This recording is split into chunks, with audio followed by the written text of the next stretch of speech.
Hello and welcome back বন্ধুরা। আজ আমি তোমাদের সাথে শেয়ার করব আমার ডে স্কিন কেয়ার রুটিন। আমি ফার্স্টে হোমমেডের একটা রাইস টোনার অ্যাপ্লাই করে নিচ্ছি আমার পুরো ফেসে। এবার মিনিমালিস্টের নিয়াসিনামাইড সিরামটা অ্যাপ্লাই করব। নিয়াসিনামাইড সবসময় ড্যাম্প স্কিনের উপরে অ্যাপ্লাই করতে হয়। এটা ভিজে একটা স্কিনের উপরে অ্যাপ্লাই করলে বেশ ভালো হয়। কিছুক্ষণ ওয়েট করার পর আমি এবার অ্যাপ্লাই করব পিলগ্রিমের 15% vitamin C serum. Vitamin C সিরামটা সবসময় দিনেই ইউজ করা ভালো, আর রেটিনলটা রাতে। আমি সকালে ইউজ করি না কোনো কিছুই, যেহেতু আমি প্রচুর রোদে থাকি। তাই আমি রোদ থেকে এসে দুপুরবেলা বাড়িতে যেদিন টাইম পাই একটু স্কিন কেয়ার করে নিই। অনেস্টলি রোজ এটা হয়ে ওঠে না, তো যেদিন আমি টাইম পাই সেদিন করি। আর এক্সট্রা প্রোডাক্টগুলো আমি অলওয়েজ নিজের গলায় ইউজ করে নিই, ঘাড়ে।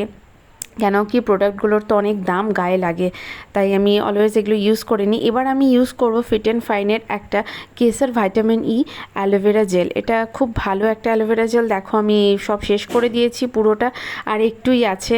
তো অবশ্যই লাস্টে ময়শ্চারাইজার দিয়ে সিরামগুলোকে আমাদের লক করে নিতে হবে।